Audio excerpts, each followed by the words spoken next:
Hello everyone, welcome back to my YouTube channel. It's me Chauhan Venkatesh.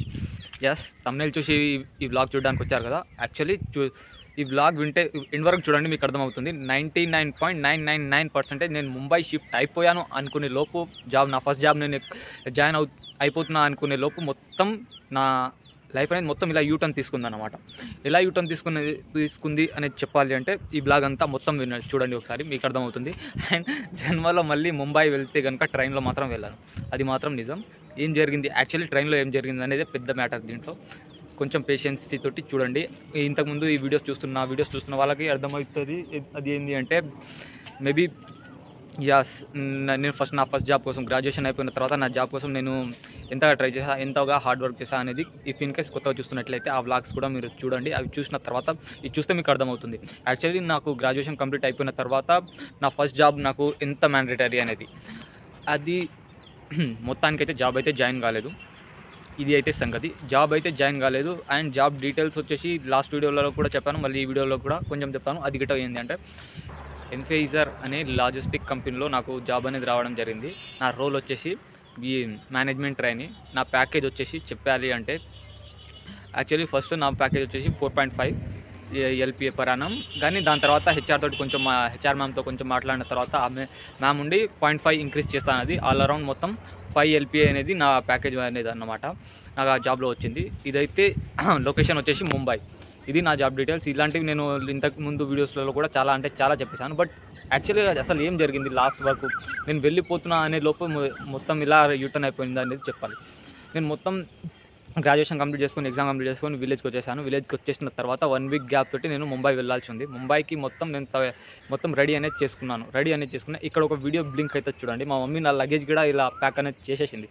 Actually జరిగింది ఏంటి అంటే నేను వెళ్తున్నప్పుడు ట్రైన్లో పూణే జంక్షన్ దగ్గర ట్రైన్లో నా హాఫ్ లగేజ్ అనేది స్వాహా అయిపోయింది. గోయిందా అయిపోయింది అన్నమాట. నా హాఫ్ లగేజ్ అంటే ఇఫ్ ఇన్ కేస్ మీరు థింక్ చేయొచ్చు, హాఫ్ లగేజ్ అంటే మేబీ కాస్ట్యూమ్స్ ఉండొచ్చు, లేకపోతే ఏమైనా ఫుట్ వేర్స్ ఉండొచ్చు, లేకపోతే బ్లాంకెట్ అవి ఉండొచ్చు అని అనుకుంటున్నారు. బట్ నేను తీసుకుపోయిన దాంట్లో అవే మెయిన్ ఇంపార్టెంట్. నేను ఆల్వేస్ అవి నాతో ఉండేవి. ఇఫ్ ఇన్ కేస్ ఎవరికైనా అర్థమైతే కింద కామెంట్ చేయండి. ఇన్ కేస్ తెలుసుకోవాలి అంటే తెలుసుకోండి. నేను ఇది ఇక్కడ ఏం పోయినాయి పర్టికులర్గా అనేది చెప్పకపోవడానికి రీజన్ ఏంటి అంటే కొందరు నా ఫ్రెండ్స్ ఈ వీడియోస్ చూసినా, కొందరు మా మెంటర్స్కి మా క్లాస్మేట్స్ వాళ్ళందరికీ చేరవేసేస్తారు. కాబట్టి నేను యాక్చువల్గా నా దగ్గర ఏం పోయాయి, నా లగేజ్లో ఏం పోయాయి అనేది నేను ఎవరికి చెప్పుకోవాలని అనుకోవడం లేదు. అందువరకు నా లగేజ్లో హాఫ్ అంటే 70% వాల్యుబుల్ థింగ్స్ అనేవి మొత్తం ఆ బ్యాగ్లోనే ఉన్నాయి. అది మిస్ అయిపోవడం వల్ల నేను మళ్ళీ పూణే నుండి రిటర్న్ వచ్చేయడం అనేది జరిగిందనమాట. ఇది యాక్చువల్గా నేను ముంబై వెళ్ళకపోవడానికి రీజన్, అండ్ నేను నా ఫస్ట్ జాబ్ జాయిన్ కాకపోవడానికి రీజన్.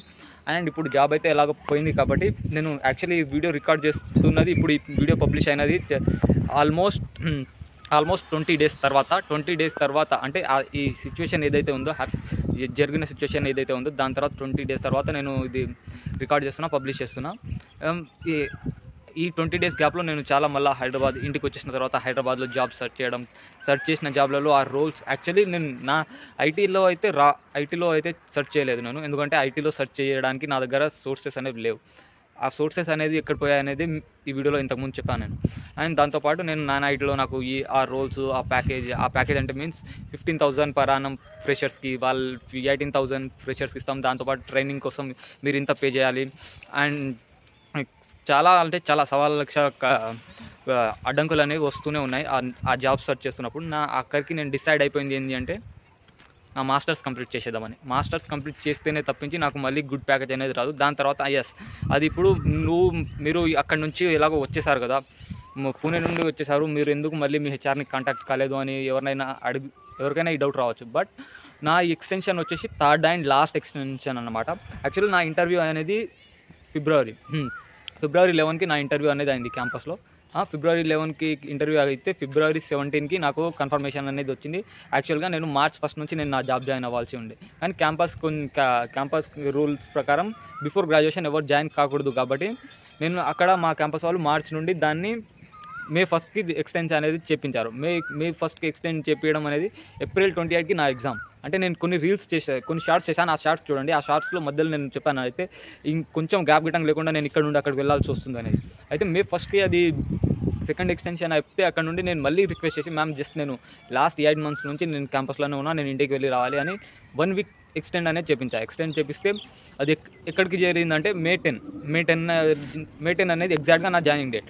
అది ఎక్స్టెండ్ చేసే అప్పటికే మేడం హెచ్ఆర్ మ్యామ్ ఉండి చెప్పింది ఏంటంటే ఇదే last extension, if in case మీరు జాయిన్ కాలేకపోతే ఇంకా మీరు హోప్స్ అనేది వదిలేయాలి అని సంథింగ్ ఇలా చెప్పడం అనేది జరిగింది. అప్పటికి నాకు నా మైండ్లో ఉన్నది ఏంటి అంటే యార్ మనం ఎందుకు దీన్ని వదిలేస్తాం, మనం ఎలాగైనా జాయిన్ అవుతాం కదా అన్నట్టు నా ఉన్నా. అప్పటికి నా ప్రిపరేషన్ అంతా చేసుకున్నా.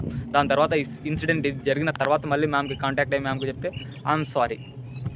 మ్యామ్ ఇచ్చిన రిప్లై ఐఎమ్ సారీ అని ఇవ్వగానే అప్పటికే అర్థమైంది ఇది వచ్చేసి కార్పొరేట్ కాబట్టి. గవర్నమెంట్ జాబ్ అయితే మనం ఏమైనా నా జాబ్ ఇది అని మనం కొంచెం ఇది నా ప్లేస్లో వేరే వాళ్ళు ఇలా వస్తారని దాన్ని ఫైట్ చేయడానికి కొంచెం ఏదో ఒకటి ఉంటుంది. కార్పొరేట్ వరల్డ్ అన్నప్పుడు ఇలానే ఉంటుంది. ఎప్పుడు మన జాబ్ మన చేతిలో ఉంటుందో, ఎప్పుడు మన చేతిలో నుండి జారిపోతుందో అనేది అర్థం కాదు. ఈ సిచ్యువేషన్ అనేది ఇలా జరిగిందన్నమాట. అయితే మొత్తానికైతే ప్రజెంట్ నేను ఎంబీఏ చేయాలని ఫిక్స్ అయిపోయినా. దానికోసం క్యాంపస్లో చూస్తున్నా. ఇప్పటికీ 9-10 క్యాంపస్లో చూసా. మళ్ళీ నేను నా గ్రాడ్యుయేషన్లో పడ్డ తిప్పలు నేను మళ్ళీ నెక్స్ట్ 2 yearsలో పడకూడదని నేను చాలా ఫోకస్గా కాలేజీని చూస్ చేసుకోవాలని ట్రై చేస్తున్నాను. అండ్ దానికంటే ముందు ఎంబీఏ జర్నీ స్టార్ట్ చేసే దానికంటే ముందు ఈ రీజన్ అనేది నేను ఎందుకు ముంబై వెళ్ళలేదు, నేను ఎందుకు నా ఫస్ట్ జాబ్ జాయిన్ కాలేదు అనే ఈ రీజన్ అనేది నేను షేర్ చేసుకోవాలని అనుకున్నాను. అందుకొరకనే ఈ వీడియో చేయడం అనేది జరిగింది. మేబీ నేను ఈ వీడియో ప్రాపర్గా షూట్ చేయకపోయి ఉండొచ్చు, ఎందుకంటే యాక్చువల్లీ నేను పైన తిరగడానికి ఒక్కనే ఉంటాను కాబట్టి. ఇది వచ్చేసి మా అన్న ఇల్లు వెనకాల. ఈ ఫీల్డ్ అంతా మా వాళ్ళదే, అంటే పక్కన ఉన్న వాళ్ళు మా విలేజ్. ఈ విలేజ్ ఈ చుట్టూ అనేది మా విలేజ్ అన్నమాట. చిన్న తండా. అయితే నేను ఇలా జస్ట్ తిరగడానికి ఇక్కడ టెర్రస్ మీదకి రావడం అయితే జరిగింది. అప్పటికి నాకు ఈ వీడియో ఎందుకు చేసేయాలి అని, ఈ వీడియో అయినా చేసిన తర్వాత అయినా నాకు కొంచెం రిలాక్స్ అయినా అనిపిస్తుంది. మళ్ళీ నా క్లారిటీ నాకు వస్తుంది, నేను ఏం చేస్తున్నాను, ఏం చేయాలనేది వస్తుంది అని అనుకున్నాను. దానికోసమని ఈ వీడియో షూట్ చేయడం అనేది జరిగింది. జస్ట్ హోప్ నేను ఏం కన్వే చేయాలనుకున్నానో అది అర్థమైతే చాలు అని అనుకుంటున్నాను. అండ్ దయచేసి మీరు కనుక ట్రైన్లో మీ పక్కన ఎవడైనా సరే మీరు కన్ఫర్మ్ చేసుకున్న సీట్ మీద ఎవరైనా పక్కన వచ్చి కాసేపు కూర్చుంటా అన్న నమ్మకండి ఎవరిని. ఇది మాత్రం ఒక్కటి మాత్రం చేయండి. అండ్ దట్టు పూణే ముంబై వెళ్తున్నప్పుడు కొంచెం జాగ్రత్త. ఎంత జాగ్రత్త అంటే అంత జాగ్రత్తగా ఉండండి. జస్ట్ 2 minutesలో నా జీవితం మొత్తం యూటర్న్ అయిపోయినట్టు. అంటే మీన్స్ నా ప్లాన్ ఏ మొత్తం, నా జాబ్ ప్లాన్ బి మొత్తం, నా ఎంబీఏ కెరియర్ ఎడ్యుకేషన్ గురించి పెట్టుకున్నా ప్లాన్ ఏ మొత్తం రివర్స్ గేర్ కొట్టేసినట్లు అయిపోయింది. జస్ట్ వితిన్ 2 minutesలో ఇలా జరిగిపోయింది. అసలు ఎక్స్పెక్ట్ చేయలేదు. మీరు కూడా ఇలాంటివి మీకు కూడా ఇలాంటివి ఎప్పుడు ఎదురుపడకూడదని కోరుకుంటున్నాను. కొంచెం జాగ్రత్తగా ఉండండి వెళ్ళినప్పుడు. Thank you so much. ఈ వీడియో ఇంతవరకు చూసుకుంటూ వచ్చినందుకు వరకు.